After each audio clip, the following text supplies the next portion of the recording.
Archangels, ghosts, and Bigfoot. Oh my. It's just another night for Supernatural Girls.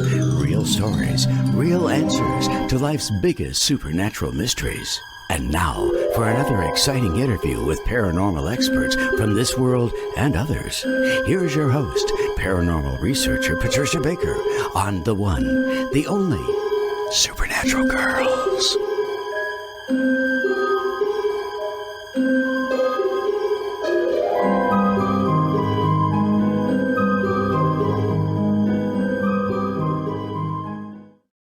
Welcome, everyone, to another exciting episode of Supernatural Girls. I'm your host, Patricia Baker. I am here with my lovely co-host all the way from Tucson, PK.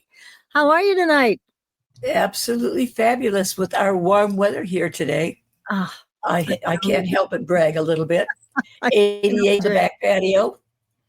Oh, it's good going to for be warm you. for a couple of days, but we know darn well they'll pull the rug out from under us when we least expect it again. I know it. But it's okay for right now. Oh, unfair. Well, I can only brag that it got to 40 today. So you show off, you. 40. It's like a heat wave here after that minus 20 and whatever crazy stuff we had. I know. It was terrible. Everything is crazy. There's no norm. Even here, like it was 40 something or 50, and then it jumps up to this. And it's going to be warm for tomorrow, and then it's supposed to drop down again. And they wonder why people get sick. Yeah, well, you're right. That's why. One of the big reasons is that those swings. Oh, so what do we got going? We're still in February. We're still in February, which is our 2-month, which is about partnerships, relationships, and the feminine side of things. We have a couple of days left. So if you're involved with somebody and you've been a bit of a snippet, maybe this is a time to kind of patch things up. Because come next month, there's going to be a lot of conversations going and a lot of communications happening. Okay. So for the right now, make peace, pet the puppy so the puppy doesn't bite. Okay. I took your advice because it was very similar last week. We were talking about this. And somebody was very annoying. And I won't mention any names, but he was very annoying. And I got back to what you had said. And I took a deep breath. And I got to tell you, I was so grateful that you went into this in depth last week. I was like, not going to react, just going to take a breath, like PK said, and just let it go because it's not worth it. And as you said, it would escalate. And I didn't want anything to escalate. So thank you. Great advice, and that continues for this week, too. I'm glad we've got a couple of days left, and we're kind of in a bridge period. So for the last couple of days of this month and the first couple of next month, they kind of merge together, which is going to deal with some changes, usually unexpected changes. Ta-da, your grandnephew. That's a major change that took place. Right. Least expected, and that's what's going to happen for the next, we'll say, next 6 days. Yes, and what we're talking about is we had a grandnephew born at 11 o'clock last night, 4 weeks early. Very healthy, thank God. But yes, so we were talking about, based on the numbers, who is this little baby going to be? So PK and I will be discussing that at length. It's going to be a lot of fun. And look, any of you that have never had your own name read by a professional numerologist, you need to call PK because it is so worth it. It gives you such insight about what you came in with, what you're here to work on. It fills in all the gaps. So you can find PK at patriciakirkman.com.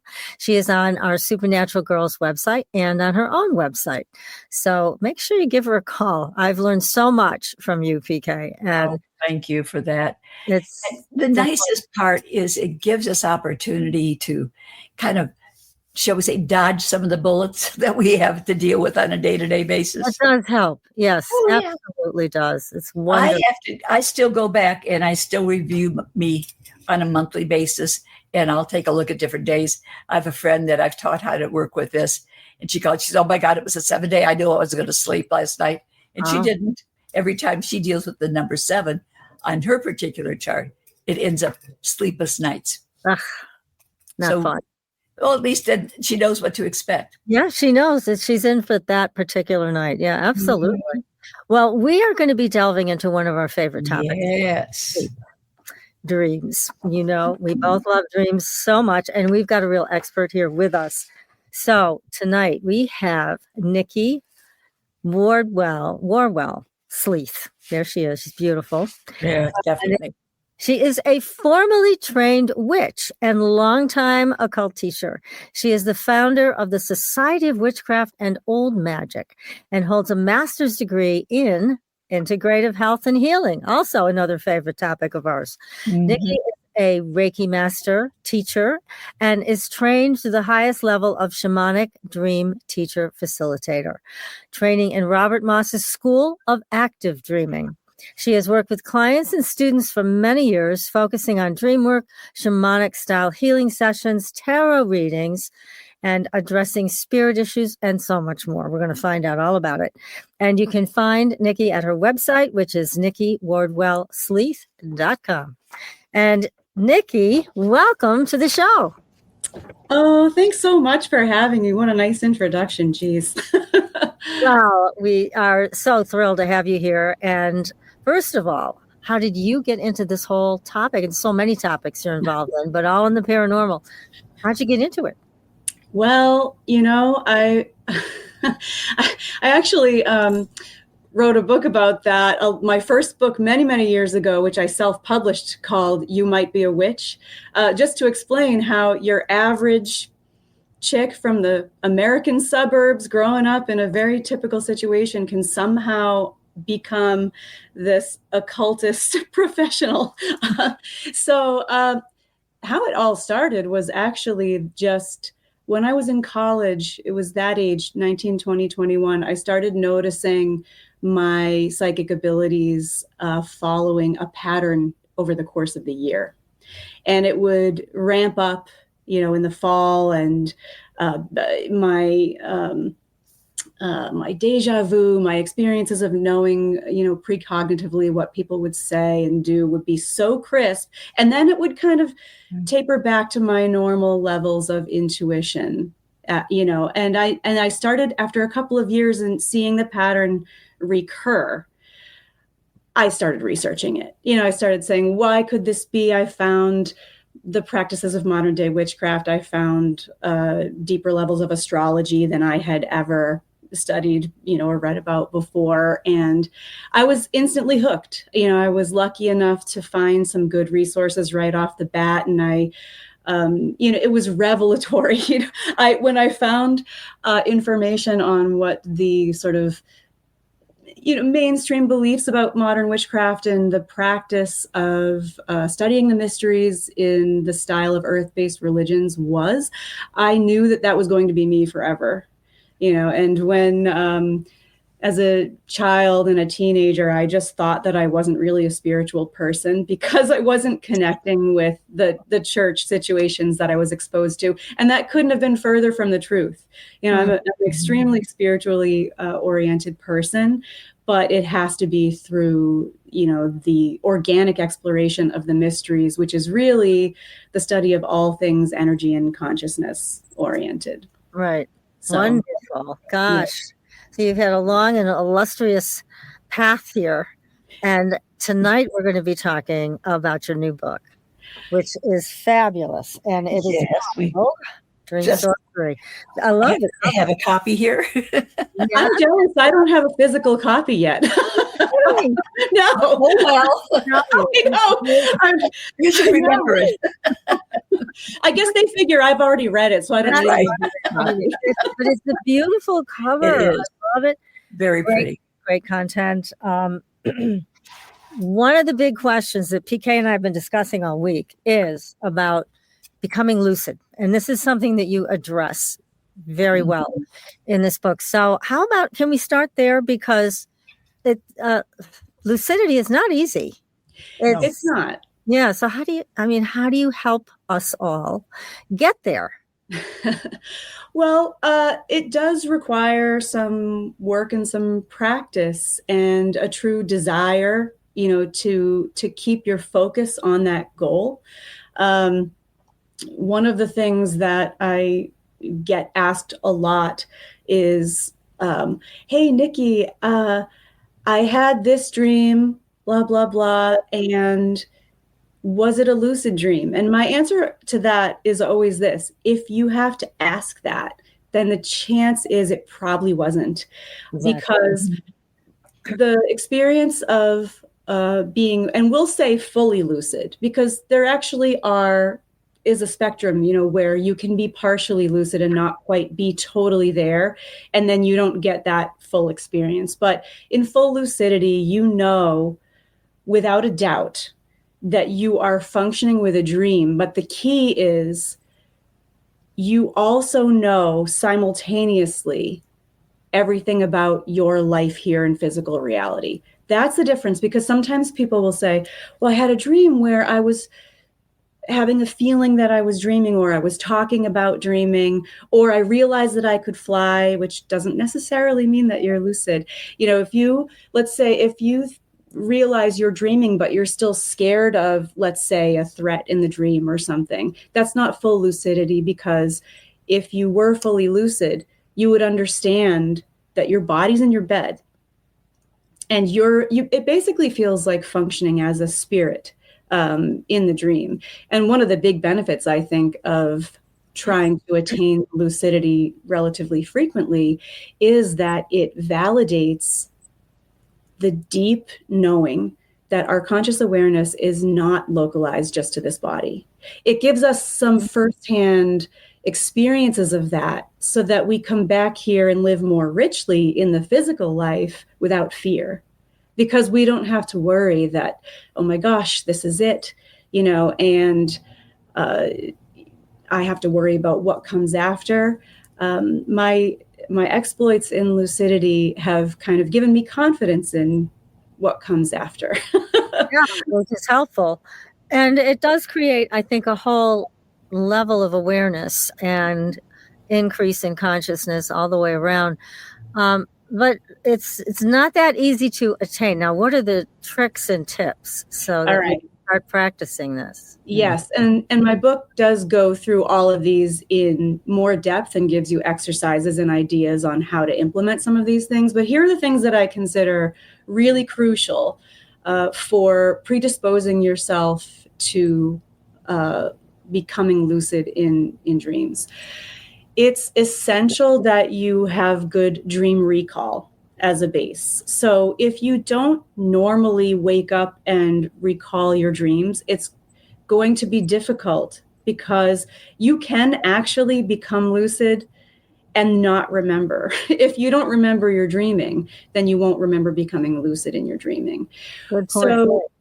So good recall is really mandatory, and doing that, journaling your dreams every day will help solidify and reiterate your dream recall, because even if you've barely got anything, I tell, people always say, well, how am I supposed to journal my dreams if I don't have any dream recall?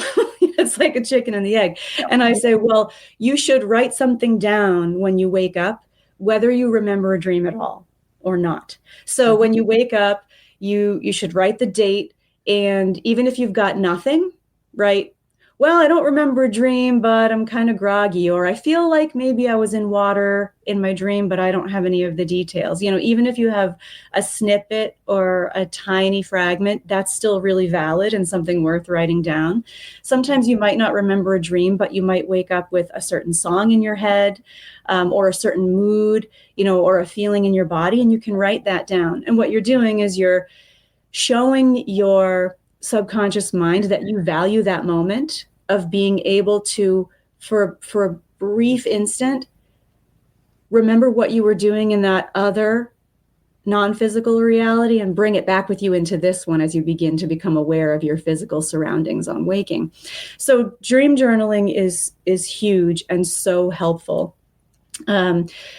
Meditating. So meditation daily, as in a kind of a traditional meditation sitting practice, I'm not talking about guided meditations, although that's better than nothing, but the kind of meditation where you choose a focal point and you decide how much time you're going to spend, so maybe it's your breath, or maybe it's the sensation of your hands, or maybe it's the motionlessness of the physical body, but you pick a focal point.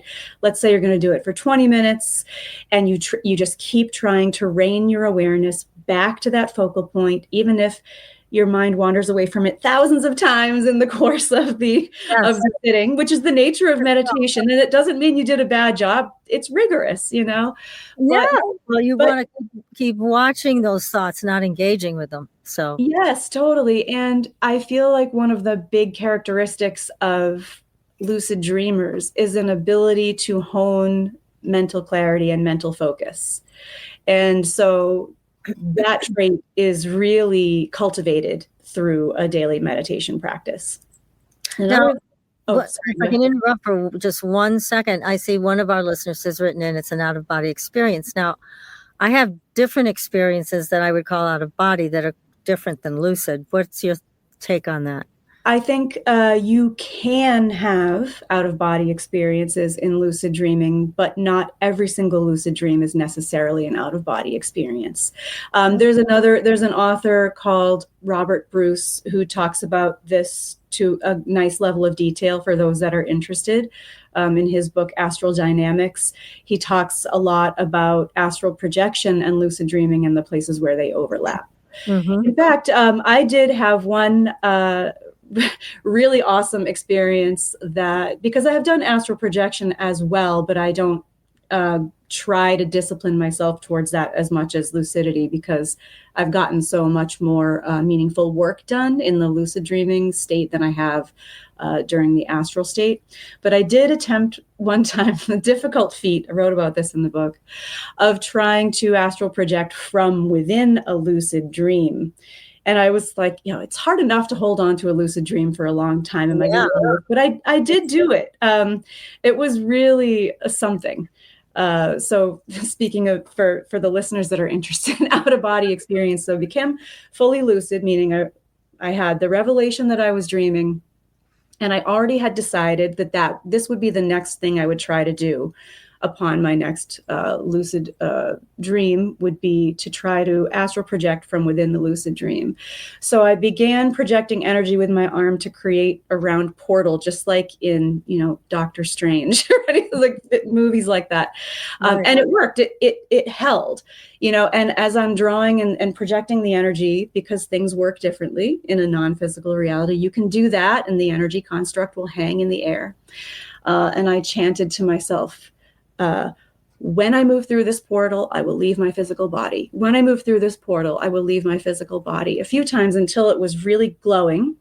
And then I dove through the portal and I found myself like in this abyss. And it felt like the lucid void that people describe. It was basically, it was pleasant. It wasn't scary, but I no longer had my dream body. So I projected out of my dream body as well and just existed for a couple of minutes as a point of awareness in what felt like primal building blocks of consciousness, just a dark, luscious existence. It was very, very interesting. Yeah, it sounds like the void. Yeah, it's just a very powerful experience of the void. So we've also heard about dreamwalkers. So people who have so much control over their dreaming reality that they're actually able to walk into other people's dreams. Like Carlos Castaneda did that years ago when they had a lab doing some tests, and they had like 15 people they assembled. I've told the story before, but for those who haven't heard it, they told the people, keep track of your dreams. If anything unusual happens, call the Institute in the morning. So, I don't know, a month, 6 weeks, whatever went by. And then one morning, they all called the Institute and said, something really strange happened last night. Carlos Castaneda walked into my dream, shook my hand and said, hi, I'm Carlos Castaneda. Please call the Institute in the morning. I mean, that's extraordinary. Yeah. Just every single person had that same experience with him. So he was quite proficient at that. But anyways, I'm sure you've heard a lot of stories too. Yes, and I've read a lot of his work, and I pretty much read and study everything that I can get my hands on with respect to the magic and advanced aspects of dreaming, for sure. I would never proclaim to have that level of dream walking skill, although I have done certain things from lucidity, trying to contact people that have come very close, or they've gotten a bit of a semblance of it, before I woke up, or something like that. I also have a lot of experiences where people will message me in the morning, and say, oh my gosh, you were in my dream and you did such and such and you did healing work on me or whatever. And then I woke up and I feel so much better. And I don't necessarily, that's not something that I necessarily did in lucidity either. It could have been through spontaneous night dreaming, and I don't even necessarily remember every single dream of the night. But it's interesting when people are sure that they feel it was a real visitation. Yeah, it's a fascinating thing. But when you first experience that moment of lucidity, you go, oh, I'm dreaming. It's such a fine line because it can pull you right into awakeness, right? Oh, you're so right. It's a tough one. It's very frustrating sometimes for people who are first trying to get the hang of it. And I talk about it in the book as anchoring.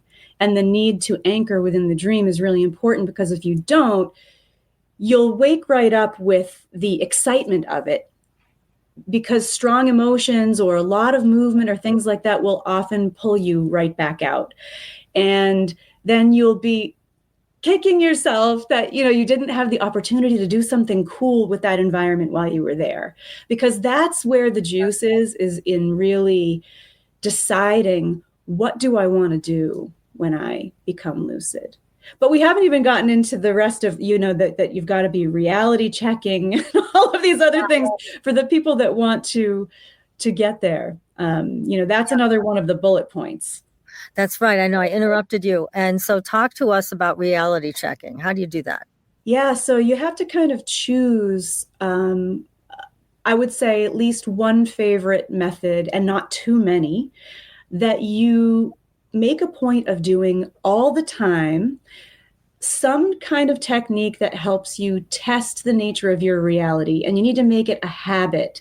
So speaking of Carlos Castaneda, for example, his most famous one is looking for your hands.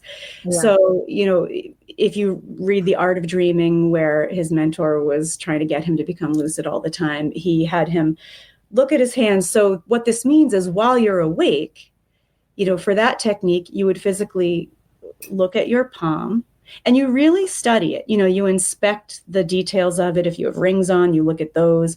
You look at if your hand looks normal. Does it have all of its fingers?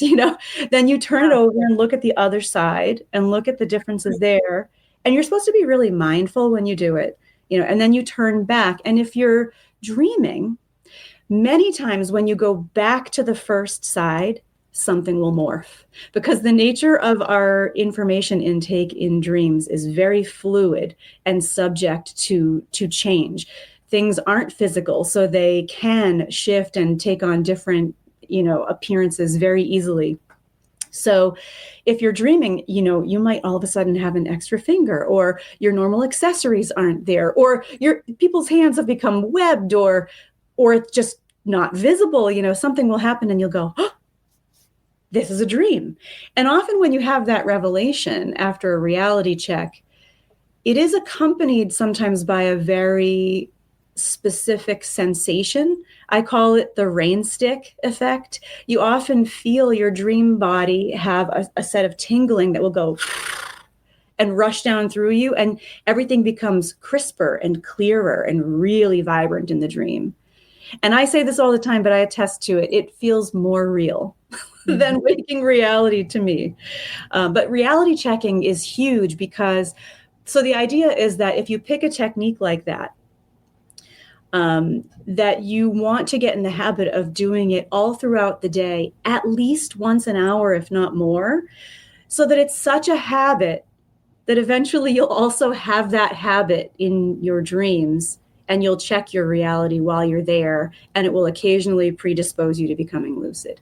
Now, if you're around people a lot, the checking of the hands one is not that subtle. You're going to look like a crazy person if 3 times an hour you're out, you're at a business meeting or you're at a gathering with friends, right, and you're just sitting here. So I prefer, this is my favorite one. I like to just sort of subtly touch my nose. So if you close your nostrils and then try to take a nice deep breath in through your nostrils, which are pinched shut. Of course, if we do that now, no air exchange will happen. You won't get a breath, right? And you know what that feels like to do that. But if you do that, if you do that as your reality check, and then you do it in a dream, your nostrils aren't actually blocked when you're sleeping. Oh, that's a good one. So you end up getting this big influx of a breath, and you shouldn't have. So you can realize this must be a dream because that shouldn't work. And I like it's just a little more subtle because no one really notices if you do that. In conversation, because it's just whereas if you're sitting here, like doing this, it's tough. You're in a mental institution, so right. Free ride. Here you go. I have a question about health, because we've had guests on the show who have diagnosed their own serious illnesses with dreams. Mm-hmm. And it's fascinating to talk to these people. And I've also worked with clients who've had that happen, where they have a dream like a big tornado headed for them, and they know it's a health cataclysm. However, here's my question.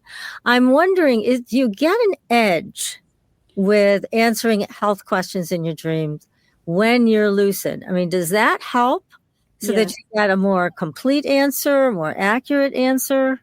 Well, this brings us into the idea of lucid divination, meaning that you can get answers to actually anything that you want in lucid dream at a much more organic level of trust for many people than doing divination in waking. For many of us, we love to have, I'm a witch and I run an occult order, and I know so many people who love to, and I read cards professionally and all that, but it's so different to do divination while lucid. And so a big question that people often have when they want to divine things about their life has to do with their health. And that's something that you could ask, but of course you could ask anything. So in lucidity, if you find yourself in a fully lucid dream and you, for example, want to know more about the nature of a health issue, one of the keys would be to have your question well formulated while you're awake. If you really want to know something, write it down in a way that's clear and concise, because the dream time is what I would call a thought responsive place. So it will answer you based on how you pose the question. So sometimes that can be misleading if you realize that the way that you asked it didn't lend towards the type of information that you were looking for.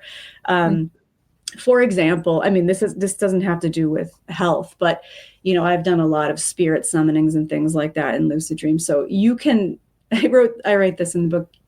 One time, I tried to summon the god Odin in a lucid dream, and I called out something like, I summon Odin, and I just got some guy named Odin came.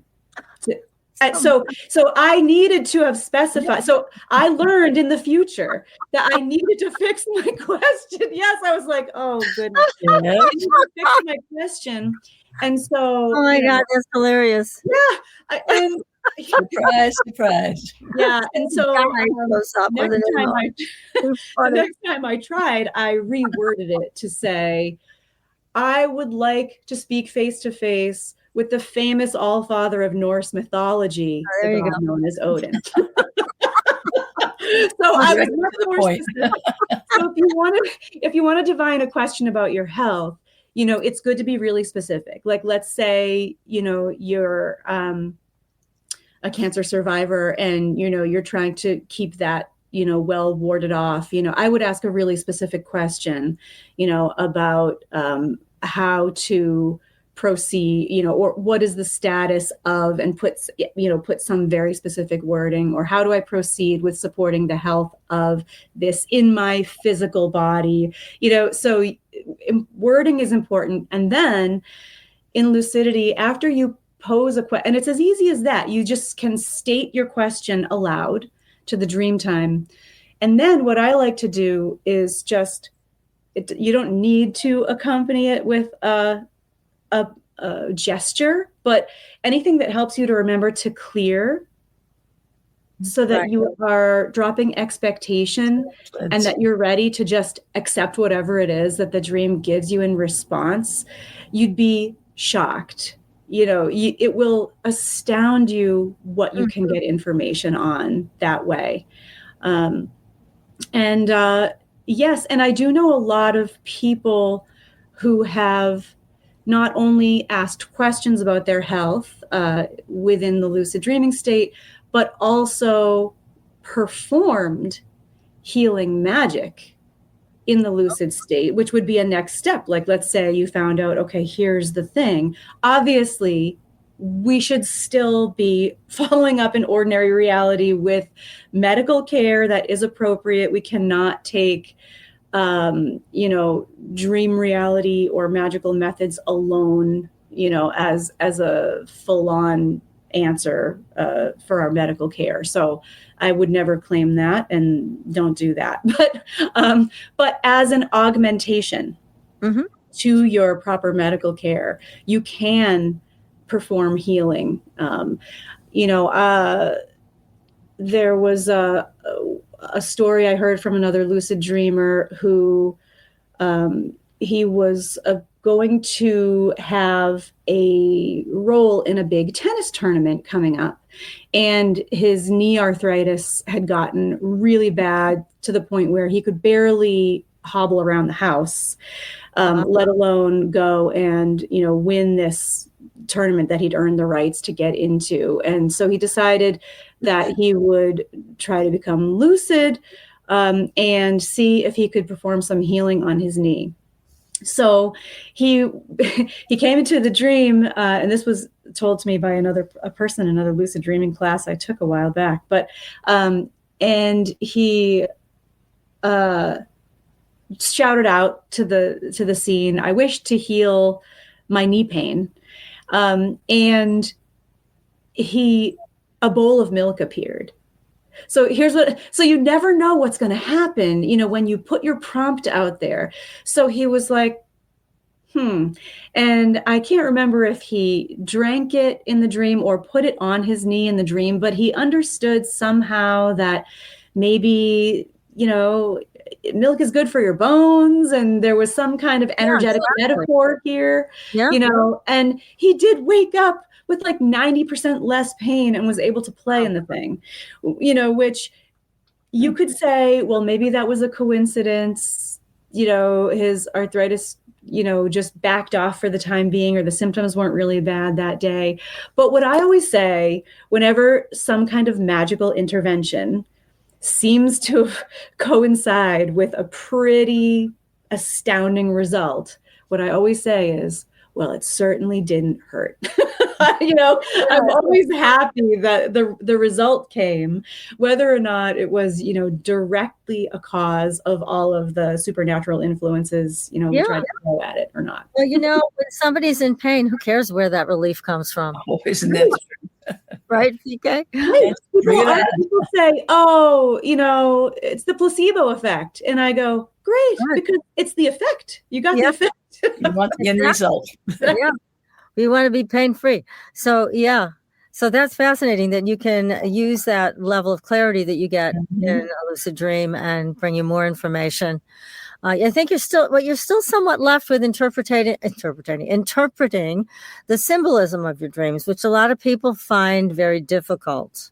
So how do you help people? Yeah, there's much less symbol interpretation though with lucidity, because it tends to be you're consciously interacting with it. So even in that example where, the gentleman asked about healing his knee and then a bowl of milk appeared, he kind of knew that he was just supposed to drink it. He didn't really, it wouldn't have mattered, I don't think, if he walked through the logical steps of, oh, calcium's good for your bones and there's calcium in milk, so I'm going to drink, It was about the intention and the energy, coming together in that space, I think, on the spiritual level. So those of us who understand any sort of holistic model, it really comes down to hermetics. It's the idea that different levels of being within the same person relate all together. And we understand that from a holistic perspective of mind, body, spirit. Most people kind of understand that idea, that the things that you do to your body are going to have an effect on your mind and on your spiritual, life as well. And vice versa. Things that you do that are spiritually inspiring and deepening are going to have, effects on your mental state, your emotional state, your body. We understand that these levels all affect each other and have a ripple effect upon each other. Yeah. So in the lucid dreaming state, it stands to reason that if you're functioning as a spirit, an intelligent spirit aware of your life, but you're functioning as a spirit, basically, that you're experiencing energies and forms of consciousness in a spiritual realm, that it could have a direct effect on your physical life too. Why not? So the theories hold, and there are loads of examples.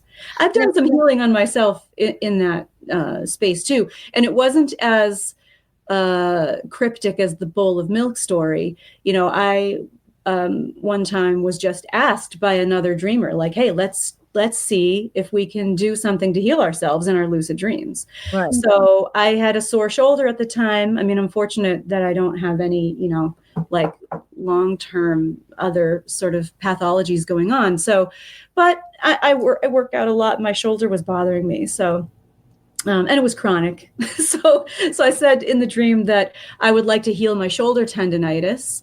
And basically, just my hand started glowing orange, or there was an orange light that I was able to take in and absorb through the dream. And while I don't know that it was 100% better, it definitely did feel a lot better the next day. That's good. So it's possible. It's Makes possible. a difference. Yeah. Well, you also talk about helpers. So how do we get helpers? How do we get beings to come and help us become lucid, help us remember our dreams, bring us down the pathways we need to explore? How do we do that? So helpers for lucid dreaming is like spiritual guides for anything else, first of all. If you believe in having spiritual allies, then it's no different than if you work with spirits for healing, or, if you work with spirits for protection, and a lot of people do have those kinds of relationships. So you can go about it different ways, usually depending on one's experience level in working with spirits.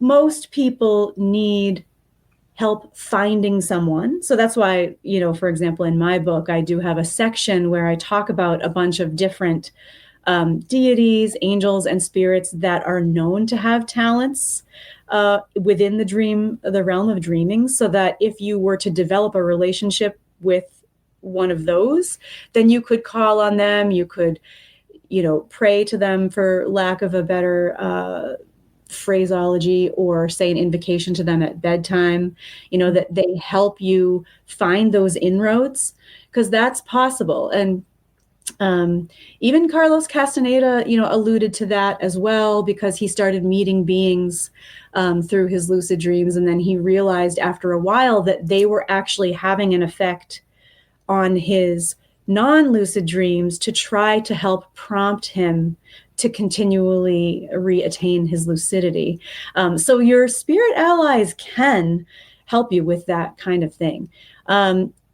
If you're someone that's not used to trying to reach out to deities, angels, spirits, guides, allies to have a relationship, there are lots of ways. I offer some guided meditation, visualization, path working type things in my books that lead to that.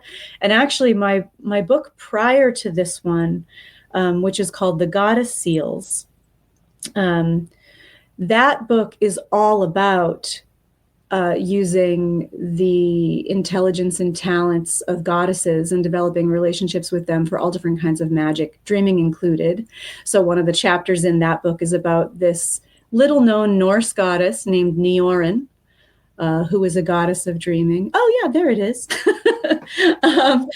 So, yeah, this was published by a very niche specialty publisher called Azoth Press, and they make gorgeous, beautiful, collectible books. I actually have the specialty version right in front of me here, which is like a plush leather-bound one with a fancy case and a seal of Hecate that comes that's inside of it. It's lovely, but I do offer meditations and things in that book, as well as the usage of seals to help people develop spiritual relationships to augment their magic. So that might help with the question that you're asking, how do we get these helpers? Yeah, because I think it's important, especially for women, to know we can ask for help. We don't have to go, oh, geez, I can't do this. I'm too tired at the end of the day or whatever. You can ask for help. And I think that it's something we tend to forget about and then just get frustrated and walk away from it. But I tell everybody, and PK I know does the same, don't leave your dreams on the table. There's your power. That's right.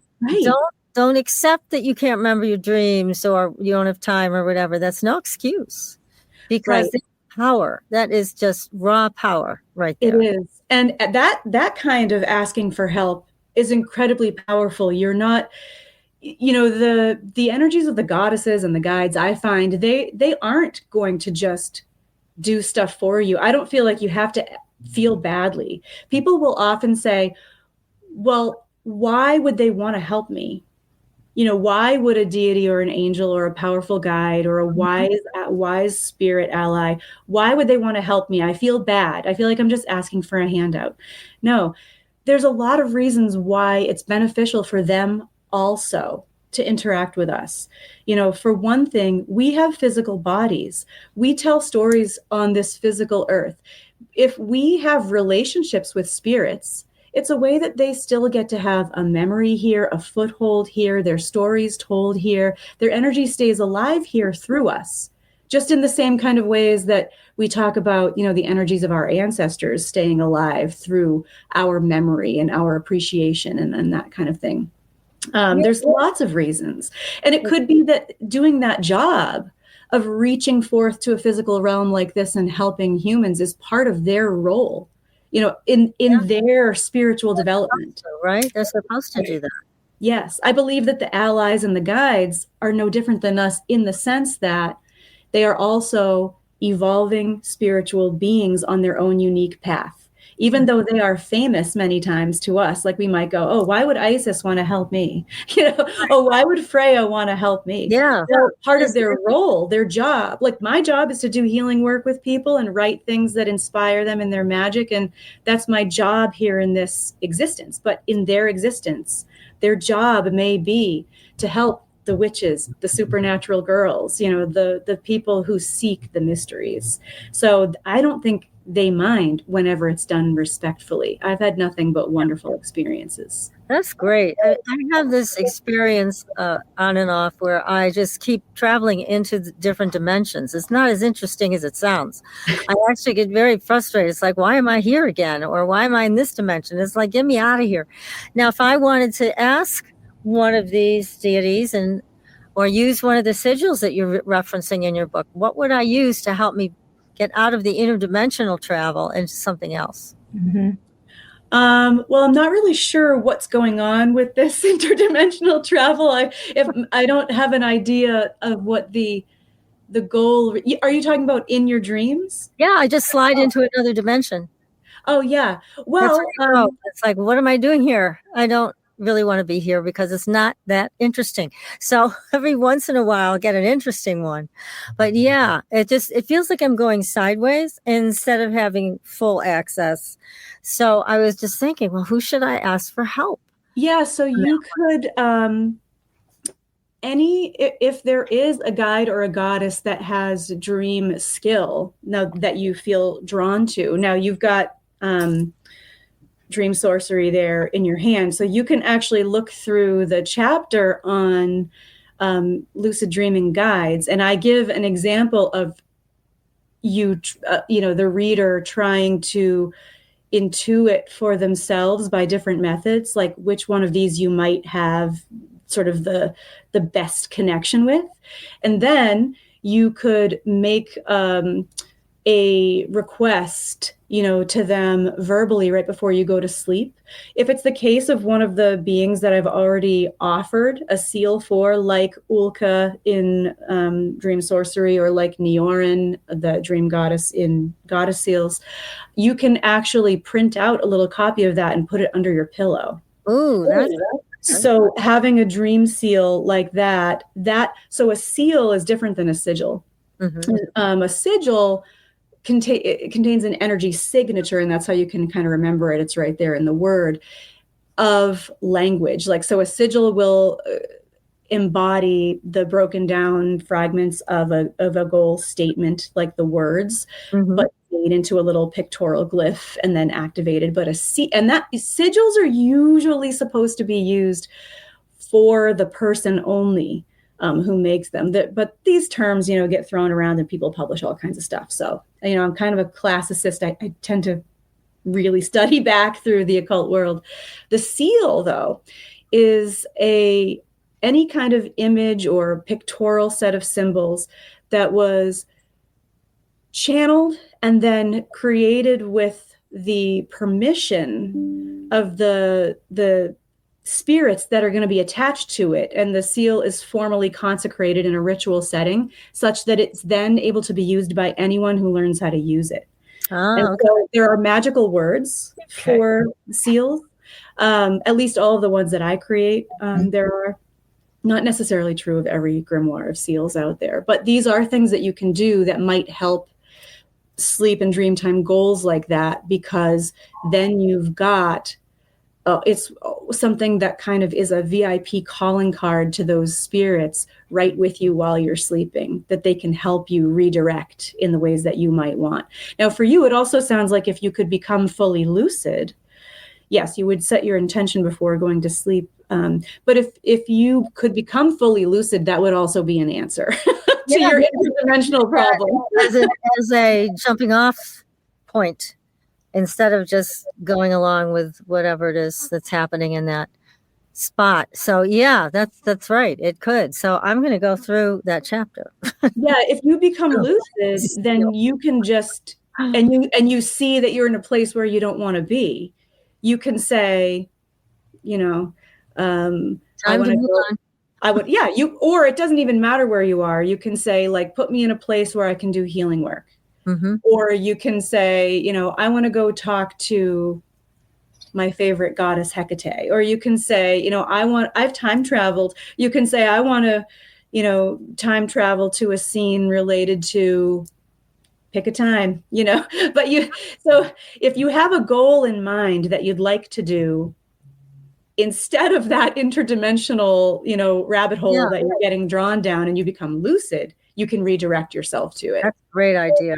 That's great. Now, PK, for you, what about finding a seal for PK that could help her with her health? Because then she's not feeling well right now. And she could put that under her pillow. So can she find that in your book? Yes. In the Goddess Seals, there is a lovely seal that activates the talents of the Norse goddess called Idun, Idunn. She is the goddess that has control over the famous golden apples of youth and rejuvenation. And so the seal in the book for her, it is an image with magical words that, let's say you're going to flow healing energy in yourself or something, having the seal under your hand where you're flowing the energy will augment your ability to both send and receive those healing energies. But you can also use the seal so many ways. So let's say you have medication for something, that you're treating in yourself. You can tap the medication bottle to the seal first and say the magic words, with the intention that this medication serve as the best possible vehicle and means for supporting your health towards your ultimate goals. And I give a lot of creative ways in the in the book too, to think about customizing one's use of these seals. But yes, because healing is such a universally desired thing in so many situations that we encounter in life, I do have a magical inroad for that. It's good to know. Very good to know. Yes. This is wonderful. Well, there's just so much to this book, and I can't believe we're almost out of time. That's so frustrating. I have a million more questions for you, Nick. So, yeah. But I know. Because you talk about potions, you talk about tea. I want everybody to know how much is in this book. Tea recipes, which are great. Lucid dream crystals. What's your favorite lucid dream crystal? Right now, I would have to say it's prenite. It's never it's either that's I'm surprised. What is it? Yeah. Well, here it is on this ring that I'm wearing. It's sort of like a pale greenish, like a bubbly, pretty stone that sometimes has little inclusions and designs within it. Much lighter than an aquamarine. Yeah, but it does have very dreamy. It's got perfect vibes for lucid dreaming, basically a combination of the intuitive, internal dream-sea sort of vibes paired with very mentally clear energies. Is it better to wear something like that or to tuck it under your pillow or to have it by you? What would you recommend? I would say whatever is going to be the most comfortable. So some people don't like to wear jewelry when they sleep because they find it distracting. You don't want to disrupt your sleep because you do need to be moving through the normal cycles of sleep to have the best chances, of getting lucid. So if you don't, I don't know. I wear a lot of rings and I just keep them on all the time usually. So I like having jewelry on myself, but if you get a small piece that you can put in a little pouch or something under your pillow that's not going to feel sharp, that's great. I think the closer to you, probably the better.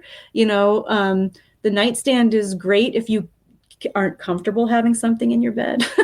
So let me ask you a question. Now, when you put some of these different stones together, does it make it better or does it dilute their strength? Well, there's no one set answer to this. Stones are like anything else. They have unique energies that will interact with you in a way that might be different than how they interact with somebody else. Just like with plants, like you could drink a mugwort tea and it might not have the same effect on you as it has on the next person because our constitutions, our auric fields are all a little bit different. So it's the kind of thing that you kind of have to experiment with. So let's say you had a couple dream crystals that you think are really cool. I've got the word from Chanel. We've got 1 minute. I don't know if there's a specific crystal you want to throw at us other than the last one you mentioned, Prenite, but this has been a wonderful discussion. We'd love to have you back because we haven't even scratched the surface here of this wonderful book. Sure, I'll come back anytime. Oh, good. Good. We have questions and we need answers. So we're coming to you. So everybody, again, it's a great book. And yes, Nikki, I'm sorry I had to cut you off. Dream Sorcery, get the book. It has tremendous information in here for all levels of dreamers. Doesn't matter what your level is, but make sure you pick up that book. It's just terrific. And I'm going to be memorizing Words of Power tonight. So, Nick, thank you again so much. We'll have you back, and we'll be back next week, everyone, with another great show. And until then, we'll see you on the Blue Highway. Good night. Good night. Good night. Thank you.